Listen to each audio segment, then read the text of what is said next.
My transliteration? We're going to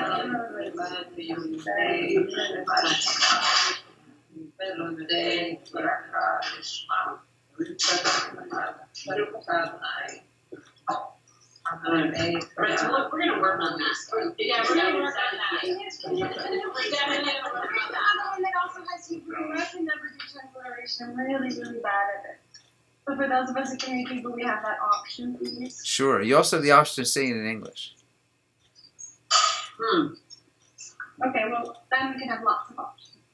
So, Happy New Year. Shana Tova. And today we have a big job ahead of us. This is the big day before the big day. Yom Kippur tonight and tomorrow, the holiest day of the year we all know. It's called Shabbat, Shabbaton. It's the Shabbat of Shabbats. It's the day when, if you go walk around downtown Jerusalem on Shabbat, Friday night, typically, a typical Friday night, I'm saying this without being judgmental, there's restaurants and cafes open. There are stores that are open.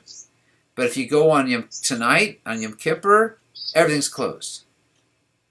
People who don't necessarily take Shabbat so personally or seriously the rest of the year, on Yom Kippur, Jewish people, this is the one day they get, okay, I'll wake up to my Judaism at least once a year. It's going to be Yom Kippur if they choose a day, if they choose one day.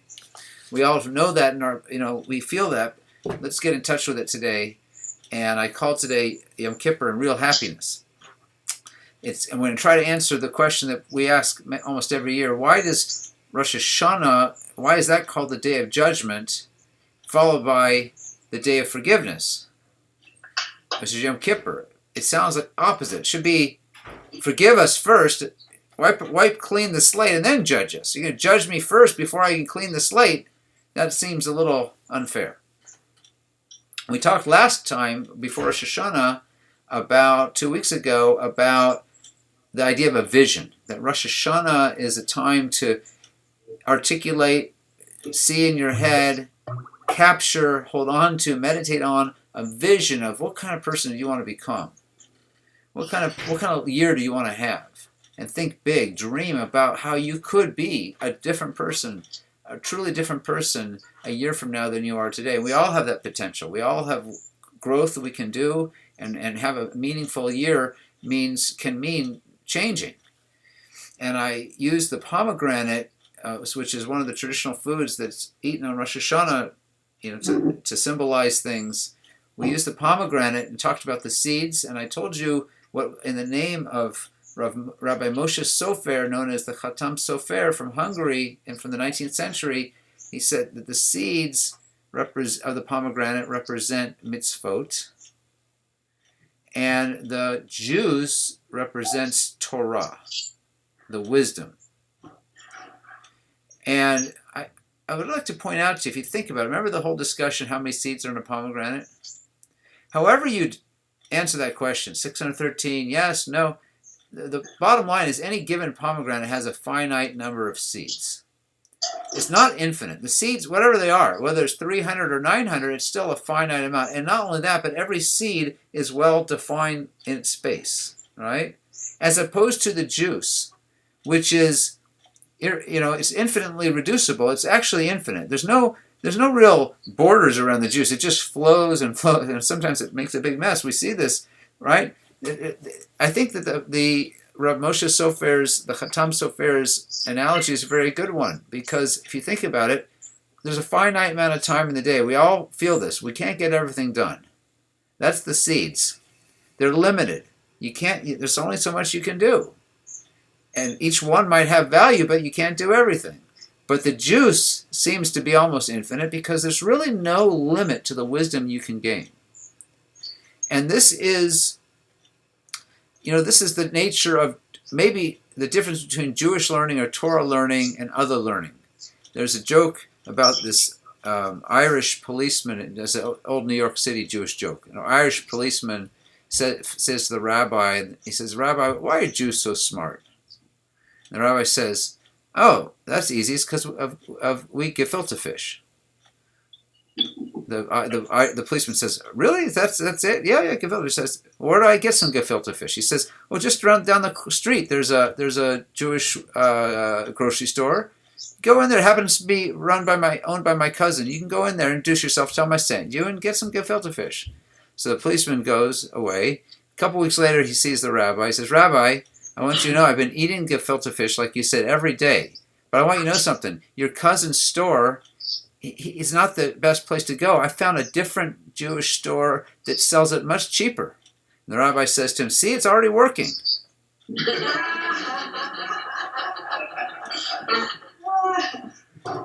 That's a good one to adopt. My pomegranates were so dry. It was such a disappointment. Oh, so we want juicy pomegranates, and we want to talk about this. And what makes a juicy pomegranate metaphorically? The secular learning how to program a computer or learning how to run a business, there's a curriculum that we can create and say, okay, you've learned this, you've graduated, you're done, and you can go on and now live your life. Of course, life learning goes on, you're always learning, but we can compartmentalize it. But Torah learning there's no end to it. We never stop learning. When I say that, I mean, it's by design that way. We don't want it to end because it expands your mind. It's all about learning wisdom, and it's infinite how much you can learn. And by the way, this is why you'll see, if you look around traditional yeshivot around the world, what's the main thing they study? Even though they have this book, the Chumash there, and other books, the main text they study is the Talmud, because the Talmud is written in a way that it goes through infinite levels of analysis, and you get infinitely wiser that way. And in fact, it's not a matter of quantity, it's a matter of quality. You could sit on one line of the Talmud, theoretically, or one page for hours or days or weeks and not yet finish plumbing the depths of that. And that's what Torah is. Torah is about that getting deeper and deeper and deeper. So that's why I am so proud of this group and so excited every Friday morning, because that's what we're trying to do together. And we're trying to have a life that does that, but we have to still act. We still want to become better people. We want the Torah to work on us and change us a little bit too. So how do we do that? And why is Rosh Hashanah before Yom Kippur? Let's try to answer that question today. And I think it has to do with this question I'm asking today, which is about happiness. Because if you think about it, what we actually want is happiness, right? If we enjoy something and it makes us happy, that's what we want, that thing. But somehow we seem very unhappy. As a society as a whole, people get things and they seem to achieve their goals, yet they're unhappy. This is the problem I'd like to discuss with you today, and try to understand why people are unhappy. And then hopefully not only will we, those of us in the room today, develop an understanding of happiness and how to get it, but how to help others as well. And that would, to me, would be a wonderful outcome of today, is that we all get a handle on happiness, and in a deep way that we can share it with others, and make this ourselves like a pomegranate, where we're spreading our seeds, and new trees will hopefully sprout and bloom.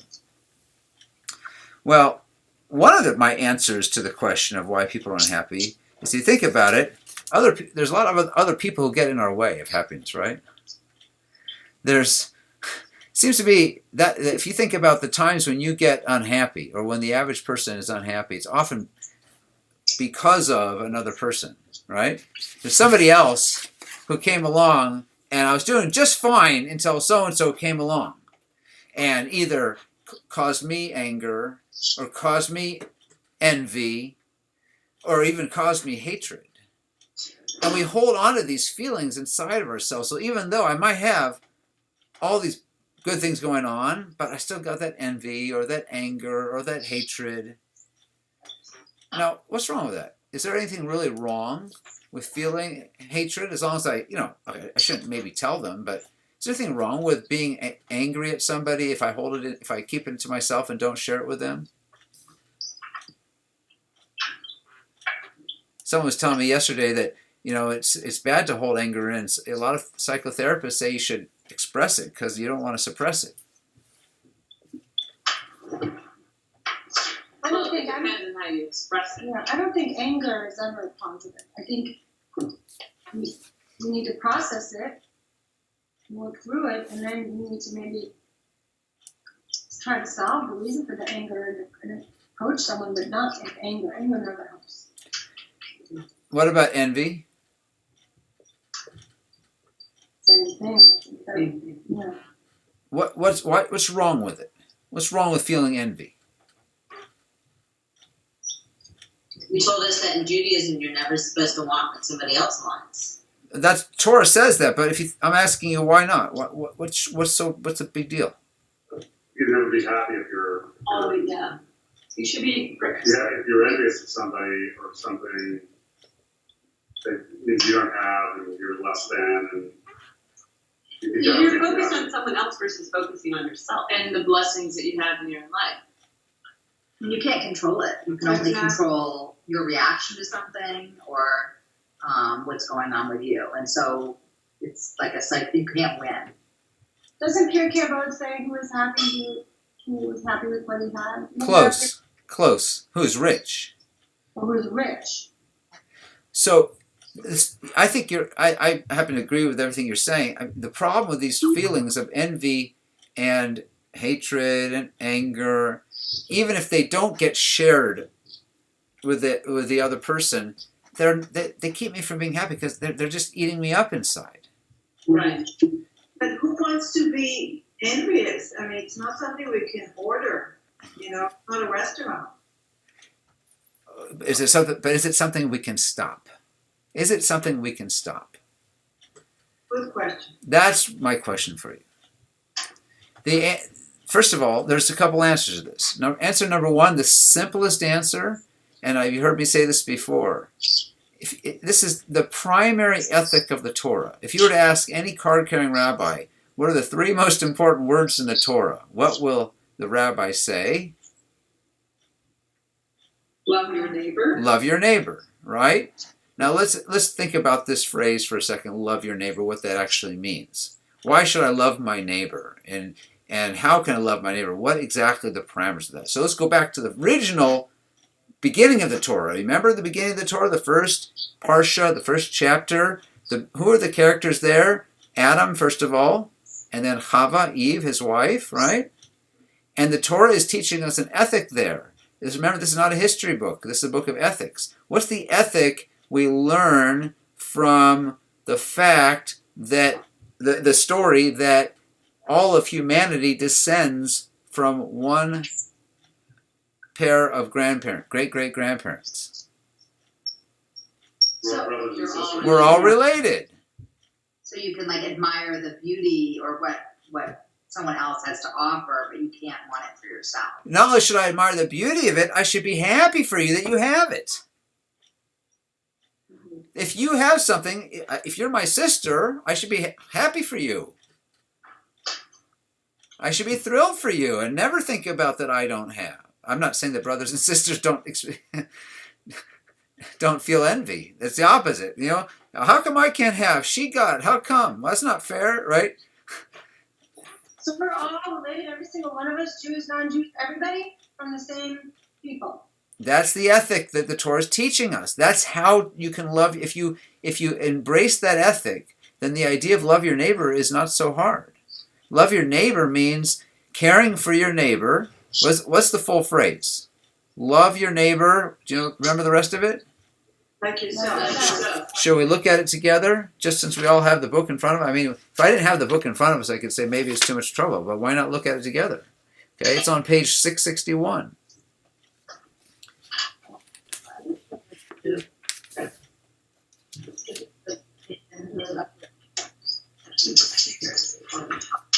It's actually quite a long phrase, but it says, verse 18 on the bottom of 661, this is Leviticus 19, verse 18. Don't take revenge, don't bear a grudge against the members of your people. Here you go. You shall love your fellow or neighbor as yourself. I am God. So, The word there, if you look in the Hebrew, since Susan pointed out some of you can read Hebrew, which is great. Maybe everybody can. Let's look at the Hebrew, the bottom line of the Hebrew text. I'm starting right in the middle with the letter Vav. V'ahavta l're'acha kamocha. And you will love your re'acha like yourself. Is re'acha, is that the normal word for friend? How do we say friend in Hebrew? What did Bill Clinton say at Yitzhak Rabin's funeral? Shalom, shalom, chaver. There's another word for friend called chaver. This could have said, love your chaver like yourself. It doesn't say that, though. It says, love your re'acha. A chaver, I'll put this on the screen. A chaver is for the Hebrew letters, Hebrew root, chet, vet, resh, means joined together. A chaver is a chaver or chavera because he or she and you are already, similar to each other. Your chaver or chavera is someone who's very similar to you. You maybe grew up together. You have a lot in common. That's your chaver. The word re'acha implies somebody very different, very dissimilar. How do you spell that in Why? English? How do you know that? I can't spell that. Can you spell that in English too? Something like that. Okay? It only shares one letter. The Hebrew, you didn't get all three letters? No, it only shares one letter, the chet. It's not even a shared letter. There's no letter. The resh is shared. But that doesn't count really. I mean, it does count. But The chet at the beginning and the chet at the end, those never count? it could, but we don't have time to go into that level of analysis right now. I'm just pointing out to you that re'acha implies somebody different from you and someone dissimilar from you. Your spouse, your spouse is your re'ach. How so? Because, I recognize I'm speaking to a group in San Francisco, but nevertheless, classically, a spouse is someone of a different gender, okay? We have a man and a woman and a man, very different in many ways, physically different, psychologically different, yet somehow supposed to love each other. So, and we can love each other very much, but it might take some effort because we're so different. Some women will say, my husband will just never understand, X, Y, or Z, whatever it is, right? And she's right. He will never understand. He'll never be able to see the world the way she does because we're so different. But that doesn't mean we can't have a wonderful marriage because we can complement each other. But the implication of Leviticus 18 is that you should love someone even though they're different from you. This is not just talking about your spouse. Any stranger, even if they're different from you.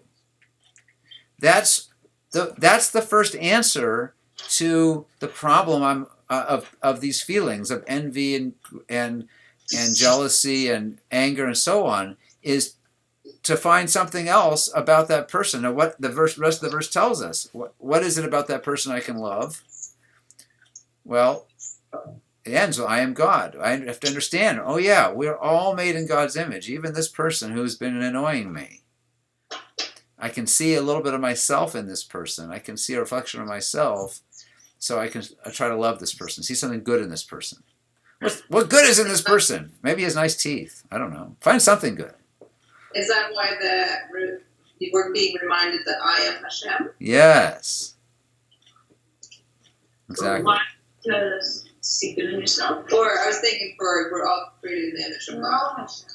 We're all in God's image, even the person annoying you, even that person who you're feeling those bad feelings towards, and you can turn it around and you can focus on the godliness in them. And they have just as much godliness in them as you do, believe it or not, even though you don't always feel that way. Does Ralph have any connection to the word wind? Because we were all born from the wind, from the. I could be. I'm not aware of that.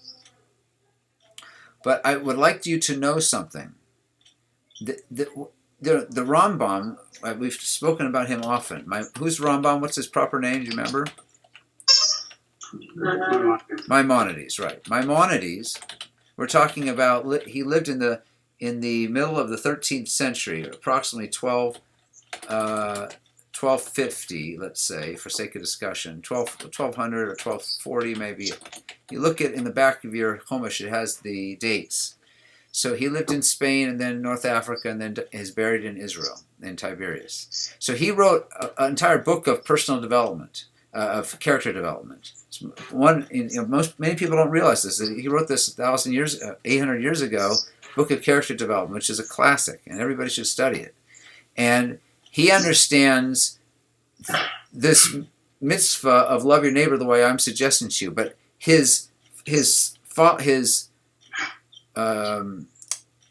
not his disciple, but his heir to the leadership of the Jewish people, who's known as Ramban, not to be confused, two different great rabbis. Ramban, do you remember his full name? That's Nachmanides. A generation later, disagrees with Rambam on certain things, and one of the things he disagrees with him on is this mitzvah. According to Ramban, the Torah, when it's saying love your neighbor as yourself, is exaggerating. It's impossible to love anybody as much as you love yourself if you're a normal, well-adjusted person. And not only is it impossible, says Ramban, it's actually unethical. What about your children? Well, your children might be an exception. And the reason it's unethical, he says, he proves it from the Talmud. The Talmud has a classic, Talmudic scenario where two people are in the desert and only one of them has water and the other does not. And the one who has water has just enough water for one person to survive. So he has to decide what to do. Do I keep it for myself and watch my friend die? Do I give it to my friend, then I die? Or do we share it and we both die? And the Talmud discusses it back and forth and seems to conclude there that in the name of Rabbi Akiva, the following conclusion. I want to tell you the name of Rabbi Akiva. You should know Rabbi Akiva was the biggest proponent of this mitzvah of love your neighbor. Okay, love your neighbor, he says, is like the biggest mitzvah. This is Rabbi Akiva. So when Rabbi Akiva says what I'm about to say, you have to understand why it's important. Rabbi Akiva says he should keep the water for himself. Do not share it, because you have to come first. If this is a hypothetical situation, but if push came to shove, you have to take care of yourself first. In this kind of situation, remember, this is not a real situation; it's a hypothetical. But it's teaching an ethic. Love your neighbor as yourself. You can't really love your neighbor as yourself, but the Torah is saying that, according to Ramban, to emphasize how important it is. You can want good things for your neighbor. You may never get to the level of really loving your neighbor like yourself. Doesn't mean you didn't do the mitzvah. But you can want that your friend, your neighbor, has good things. You should be happy for them. As we were saying a few minutes ago, when things go well for them, you should be happy for them. And here's a real litmus test. If you want to know whether or not you're fulfilling this well, here's how you can test yourself to see.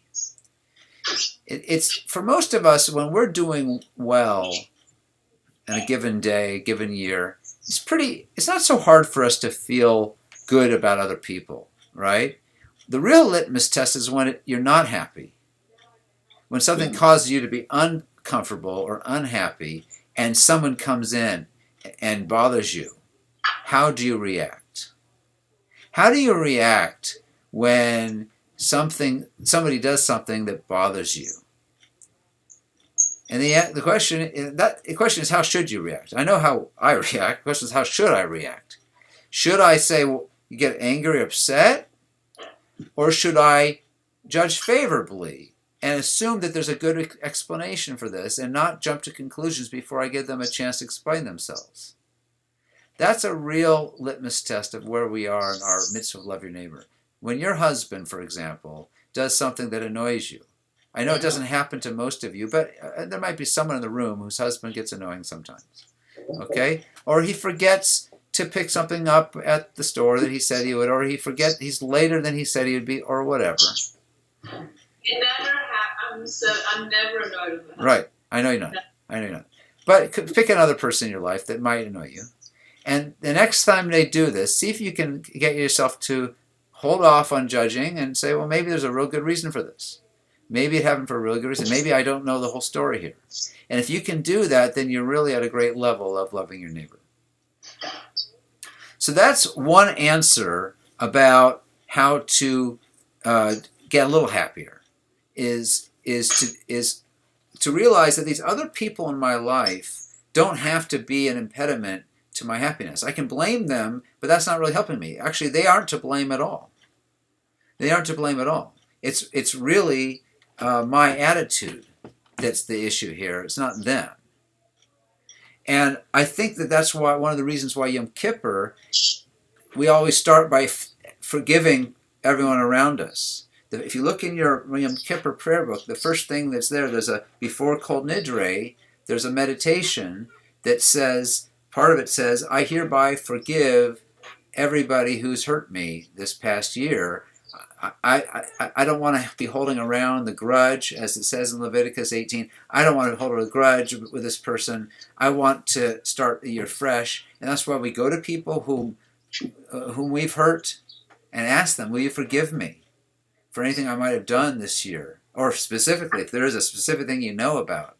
And with spouses, it's incredibly important because we often do things that and we forget to apologize. So it's really important to go to our spouses this afternoon before the holiday and say, you know what, I know I've probably said things this past year that, sometimes that were not nice or that annoyed you or that whatever. And I want you to know I'm sorry. Please forgive me. I want to start this new year on a clean slate. It's really important to do that with our spouses and with our children. Okay. So can I ask you a question? It seems to me that it's more about like freeing ourselves of the negative emotions rather than the person, because what if you're forgiving a person who's there's no indication that whatever negative habits are going to cease. But you're just telling yourself, I'm not going to let their business bother me. Exactly, that's the point, because I want to be happy, and I don't want to carry around those bad feelings. Those bad feelings are nothing. I want to be stronger than that. I need to have a little bit of a Teflon surface than that. I have to recognize there's godliness in this person, and even though they have problems, I don't want their problems to become my problems. I'm going to be happy even though they're imperfect. This person's imperfect. Forgiveness seems like a misnomer. It's almost like housekeeping, like your spring cleaning of your own emotions. That's what you're doing when you forgive. You are letting go of that pain. You're saying, I'm letting go. That is exactly what you're saying. You used the most perfect metaphor you could have used, which is house cleaning. I've used that metaphor in the past. Rosh Hashanah is kind of like envisioning what you want your clean house to look like. And Yom Kippur is the day where you actually clean it up. Yom Kippur is the day where you do the cleaning. You want to end Yom Kippur cleansed of all that baggage. How do you know that it's sincere? Within yourself. Let's say there's a person who does something that's really irritating. Yeah. And maybe you can, say, okay, I'm not going to let that irritate me anymore. I'm not going to let that irritate anymore. There's a reason behind, there's a reason that person's doing it. I'm giving the benefit of the doubt. But then, you still want the behavior to change, right? I know that especially with spouses, it can be a vicious cycle. The more you let it get to you, then the more that you can do the behavior sometimes, right? It can be a vicious cycle. So how do you know that you're really sincere? You could say in your brain, I forgive this person, I'm not going to let it get to me, and then a month later, it's getting to you again. How do you know that you It may get to you again, but at least once a year you let go. Better at least once a year than not at all. Wait till the next year to let go. Even if it's for 5 minutes. Exactly. This is the same kind of question I had last time. It's we all have all these really good intentions in Rosh Hashanah and Yom Kippur, and then it's life comes in and they go away. We're getting there. So we're getting there. Okay, hang on. You're getting a little bit ahead of me here. Okay. So the second thing that's related to other people that gets in the way of our happiness, I believe, is our feeling of lacking of stuff. We've been trained by our society that happiness is a function of how much stuff you have. You could call it money if you want, anything physical, anything material. That you just have to accumulate enough gold and silver, and then, or whatever gold and silver can buy, and then you'll be happy. You know, if you ask the average person on the street, if you won the lottery, would you be happy? Almost everybody you ask would say, yes, I would be very happy if I won the lottery. Actually, it's been shown time and time again, people win the lottery and usually end up miserable and often regret ever having won. Yeah, we've talked about this before. So we know, not only does winning the lottery make people miserable, but often it makes, there's a study done at the University of California in the psychology department. You can see there's YouTube videos where they show this. They take people in a monopoly, they give them a monopoly game, okay? And they rig the game so that one will for sure win, the other's going to lose. And they watch these are randomly chosen subjects, and they watch how they play the game when it's rigged. So one's going to be piling up property after property and fake money, the other one's poor and poorer. And they watch how it changes how they speak in the game, how their body posture becomes more aggressive when they're on the winning side. They express them, not only do they express themselves in harsher terms, they are harsher the way they deal with the play of the game, and it's just a game. And they've shown this time and time again that it looks like that often material success can make people worse people. It can make them more stingy, less nice, more wanting to be isolated from others. You know, not as gregarious, not as out there, more envious even. Other studies have shown that the opposite is also true. When people become, for whatever reason, more generous and sharing, they're happier. The more generous and sharing a person is, as opposed to a monopoly, which is about amassing stuff, when their focus is not on amassing, but on sharing, then they become happier and more connected to others. So it seems like one of the keys to happiness is to stop focusing on amassing for me and focus more on sharing with others. This is not new. It might be new to psychology. It's not new to Judaism. Look no further than the book of Ecclesiastes, chapter 5, where King Solomon writes, the root of all evil is what? What? Fill in the blank. Blank is the root of all evil. Greed, hatred. What did Pink Floyd say? Money. Pink Floyd said money. Actually, King Solomon said the love of money. Greed. Like you said, Charlene. It's the love of money. Money itself is just a tool. Money can help you do many things. But it's the love of money, amassing it for its own sake. That's what is the problem. Why? Why are people so greedy then? Why is it? Why is it so hard to break out of that desire to amass things? It seems to me we've lost focus on what life is all about. And let's talk a little bit about the purpose of life right now. You know, I have right here, have you ever seen a fruit tree? I don't have a fruit tree here, but you ever seen a fruit tree around San Francisco, around California? What's your favorite fruit tree? Apples. Apples? What type of apples? Gravenstein. Oh, Gravenstein. Honey crisp. Honey Crisp? How about no orange lovers over there, or grapefruit? Peaches? Pomegranate?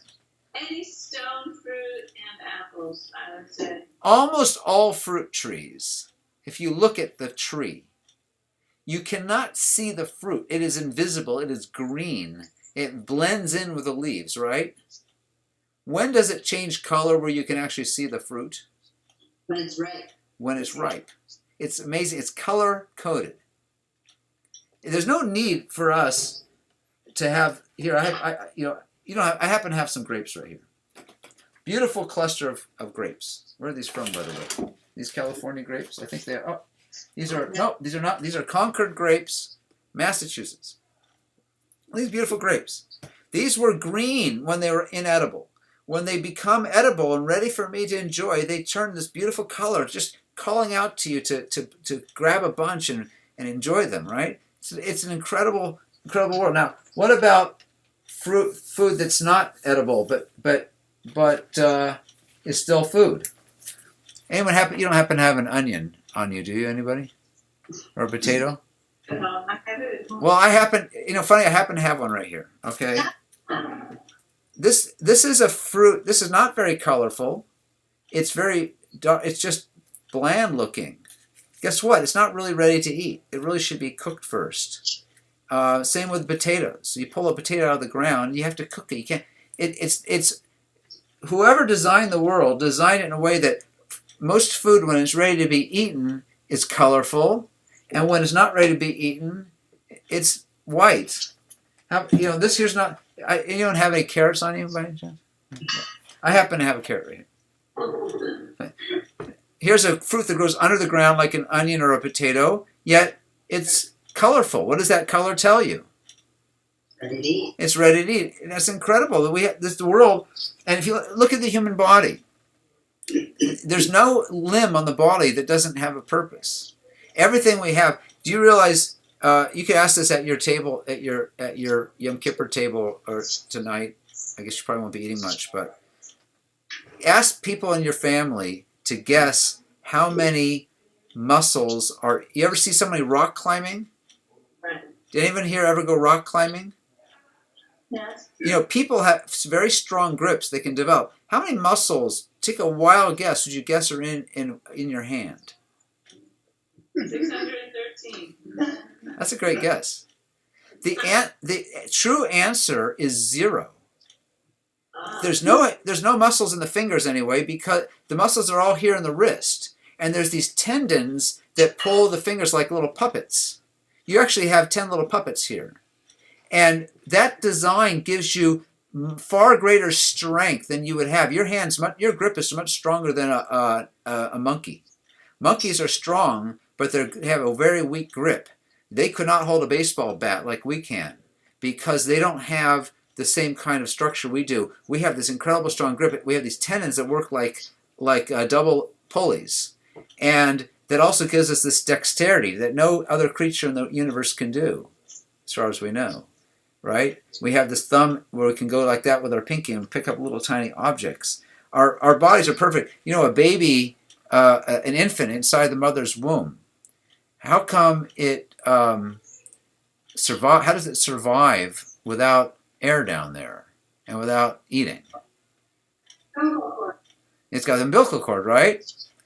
How does it get oxygen to all its cells? You have trillions of cells in your body, and when you take a deep breath, all that air, which is only 19% oxygen and 79% nitrogen, somehow it gets exchanged into your blood, and your heart pumps every second, bringing that oxygen to all your cells. How does a baby in the womb get the oxygen so its cells don't die? Through the umbilical cord. Well, how does that happen?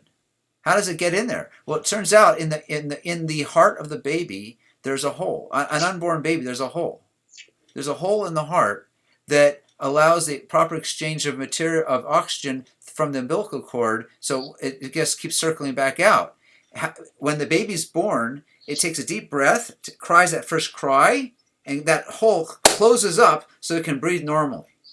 There has to be this magic moment between switching from getting oxygen from umbilical cord. I got a couple seconds before those cells start dying, especially the brain cells. The baby has to take that deep breath, and that hole in the heart closes up. It's incredible that works most of the time. And we can go on and on and on about it. You know, that if the air that we breathe wasn't 79% nitrogen, then those tiny sacs in our lungs that we breathe the air into, when the oxygen leaves before the CO2 goes back in, those sacs would collapse and we couldn't breathe anymore. The nitrogen in the air keeps the lungs inflated enough so that we can have the exchange of gases. And on and on and on. This world we live in is so wonderful, so perfect. It's such a perfect world we live in. Yet there's one little problem, or one big problem. We, this creature we call human, which we believe to be the most advanced and complex of all creatures, and the Torah says that we are the ultimate purpose of all creation, we are so flawed. We are so lacking. And our biggest flaw is that we feel unsatisfied. Take a cow, for example. Cow is also a very complex creature, has lungs and so on like we do. Give a cow a nice piece of pasture, grass, not too much sunshine. You got a happy cow or a sad cow? Happy. Very happy cow. How about a horse? Give the horse some food to eat, place to lie down. Happy or sad horse? Happy. Very happy. Give a person a full stomach with a house to live in, comforts, and you've got a miserable person. We're miserable. What's wrong with us? But isn't some of that dissatisfaction like the way that we drive innovation? I mean, if everybody was just happy and satisfied with what we have, then never be progress. So you're now giving a purpose to our dissatisfaction, but you agree with me that there's something we feel that we're lacking. And that maybe that's exactly what's driving so-called progress. What is it that Judaism says we're lacking? Does Judaism say we're lacking the ultimate iPhone? Is that why we're unhappy? Because we don't yet have the perfect phone? What is it that we are lacking? I think one thing that always resonates with me, we talked about several years ago, is how we should be striving for perfection, right? And that's our goal here. And as Jews, Yes. that there is that constant struggle of trying to be perfect, whether it's for yourself or for others. Yes. And I think that relates to what I think it was Rebecca who just said about progress. Every human being in the depths of their soul knows there's something higher. Something higher that I'm striving for. And maybe that's, for some people, that it gets expressed as trying to build a better phone. But maybe for others, as Lisa said, it gets expressed as trying to be a better person. But there's some striving for something higher. The rabbis tell a parable of a princess, from a castle, right? A real princess who gets lost in the forest. And she's wandering through the forest. She's lost. She's hungry. She's tired. And a peasant who lives in the forest finds her and says, "Here, come. I'll feed you. I'll take care of you." She goes to this peasant's house, and he's giving her the best he can give her. He's giving her, potato soup. And to him, it's the most wonderful delicacy. And when she sees the potato soup, she starts crying. "Why are you crying? I'm giving you wonderful potato soup." "You don't know what I had in the palace. You don't know the delicacies I had." Right? He offers her, a beautiful straw bed to lie on, and she's crying. "You don't know the kind of cushions, the kind of silks that I had in the palace." There's nothing he can give her that will comfort her, because what she's used to is so much different than what she's got in this peasant's house. But time goes on, and she's there long enough. Guess what's going to happen? She's going to get used to it over time. And over time, give her enough time there in the peasant's house in the forest, she'll forget what it was like in the palace.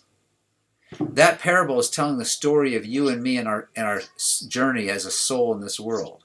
The aspect, the soul, what we call soul, that part of ourselves comes from a higher place. There's a higher place that we come from, and the body, though, comes from a lower place. The body, that's the peasant. And the body's trying to feed the soul with what it knows best. potato soup and straw beds. That anything physical in this world, all the physical pleasures of this world are nothing to the soul. The soul has no interest in those. The soul does not get pleasure from those. The soul can fall asleep and slumber and then kind of get used to it and think it's getting pleasure from it, but it's really not. And there's some yearning it has to go back to the palace. That palace where it really has the real pleasures. There's a story told. It sounds like a joke, but someone told me this is a true story. That this guy has visited a psychiatrist for the first time, and I heard this happen in Pittsburgh. He's visiting a psychiatrist, and the psychiatrist says, "What's the matter?" He says, "I'm just so unhappy. Can you make me happy?" And the psychiatrist, trying to understand where he's coming from, it starts exploring with him a few questions. Well, if you want to be happy, why don't you just go down the street there? There's the circus playing right now. They've got clowns and all kinds of acts, and people are laughing and make you happy. He said, "Doc, I am the clown."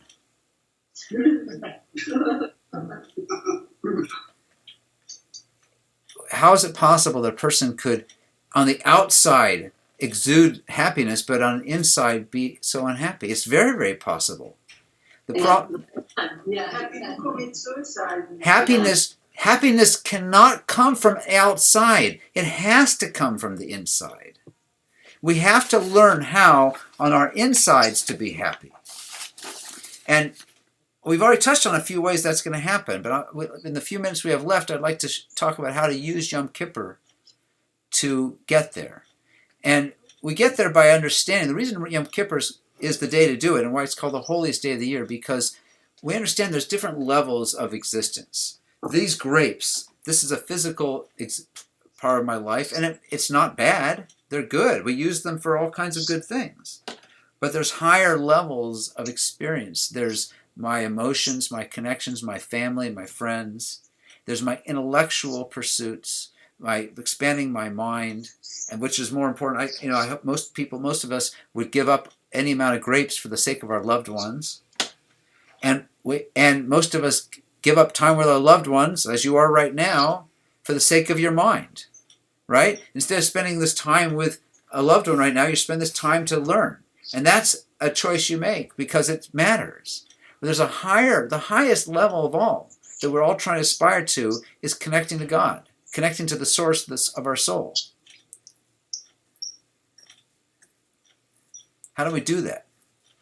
So last week on Rosh Hashanah, we hopefully had a vision of our lives. It's not too late to get one if you haven't got one yet. But to get a vision of what kind of person you want to become. But then, to get there, we have to cleanse ourselves of our mistakes, say I'm sorry. And then, but to answer Susan's question, how am I going to make sure that I'm not at the exact same place a year from now that I am now? You have to have a plan. You have to be smart about it. You have to realize, my vision is to be more godly, more patient, more kind, more loving, more happy with what I have. Not be like the clown who's showing up at the psychiatrist because he's miserable, but be someone who internally am happy. And I have to figure out what is stopping me. And if I think about it, I'll realize I'm too focused on gathering stuff, on achieving, accumulating experiences, and not enough on A, being happy with what I have, and B, sharing, helping others. Those are the two keys. So the other handout you should have there, asked her to leave on the table, is a chart. Do you see the chart there? That has it has like 4 columns. Is that there? Yes. So I'd like everybody to take a chart. This is a chart for you to use to achieve the happiness that you are seeking, that we're all seeking. How are we going to use the chart? How are we going to use Yom Kippur to use the chart? The chart is very, very simple by design. The idea of the chart is, number 1, pick something that you're going to do every single day that will help you achieve one goal. I'll give you an example. I'm going to spend 5 minutes a day counting my blessings, thinking about all the good things in my life. Or I'm going to try once a day to smile at and hug everybody in my family and say I love you. Or I'm going to try to every single day give a little tzedakah, even 25 cents in a tzedakah box, because I want to become more generous. Pick the thing that you're trying, one thing you want to achieve this year in terms of yourself, and find one daily activity you can do that's doable that will help you get there. Something small. And I'm asking you on Yom Kippur to make a commitment to do that activity for 1 month, 30 days, every single day. A commitment means you're committed. It doesn't mean you maybe will do it. You're going to do it. And to hold yourself accountable every night before you go to bed, you'll put a check if you did it in the first column. You put the date down and a check. That's called holding yourself accountable. Holding yourself accountable means, Susan, this is why we fail.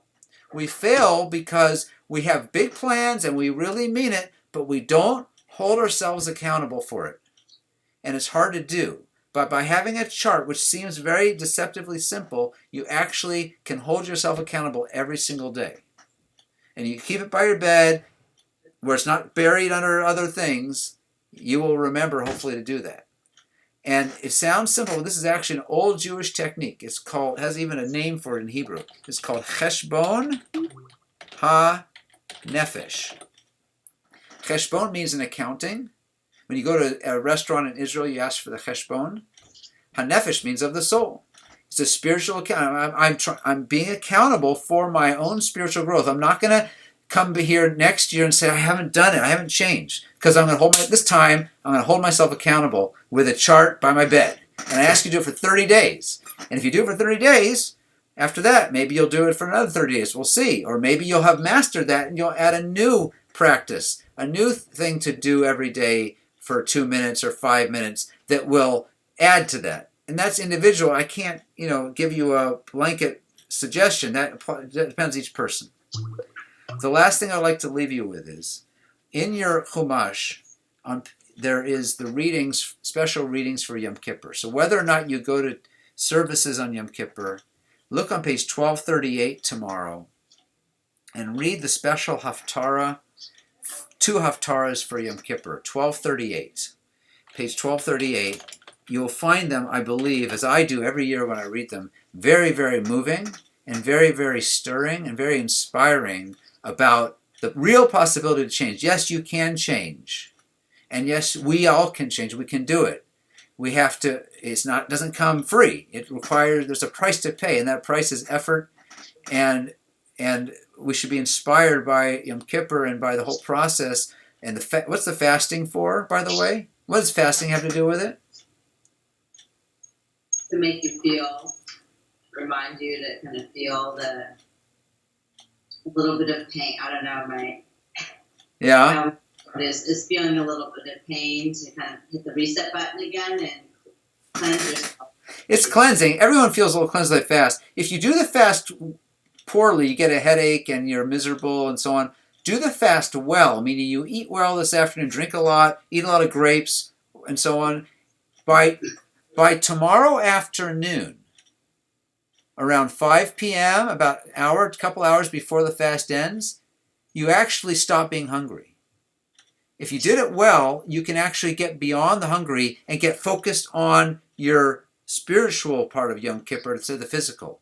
Do you hear how valuable that is? Because unlike other addictions, cigarettes, alcohol, gambling, you cannot go cold turkey on food. All of us have some level of addiction to food. We cannot stop eating food. It's a physical thing in our lives that we're stuck with. And it symbolizes our materialism in general.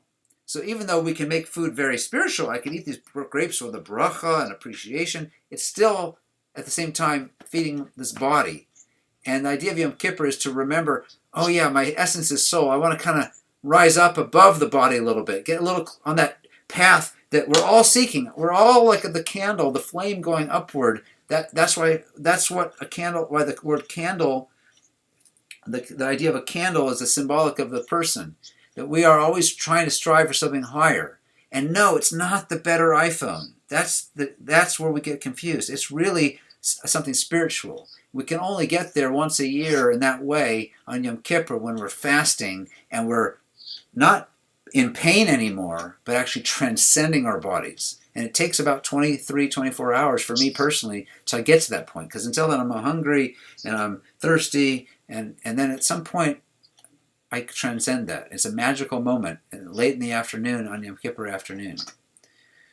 That's when you pull out your notes and you look at them and say, what am I going to commit to for the next 30 days to make the change real? The generosity real, the self-discipline, the energy, the patience, whatever it is I'm working on. What can I do to make it real? A small daily commitment. I want to wish everybody great success in your Yom Kippur service, your Yom Kippur work. It's work. And wish you they should be sealed in the book of life for a wonderful year, you and your family, and enjoy your entire family. You should be the leader as you are here studying with me. Lead your family to teach them this wisdom. And be like the pomegranate, spreading your seeds far and wide. I will see you all in a few weeks. We have a break for Sukkot. So happy Sukkot, and I'll miss you, and I'll see you in a little bit. 2 weeks off, right? And then we got Sarah after that, 2 right? weeks off. Yeah, he's got it on here where the next date is. Well, on the bottom of your handout today, we have the next date. October 20th. It's the next Friday, yeah. Shabbat Shalom. Shabbat Shalom, Chag Sameach, Gemar Chatima Tova. You should be sealed for a good sealing and wonderful year. Thank you so much. Bye-bye. No, I watched it. So, Good. I usually.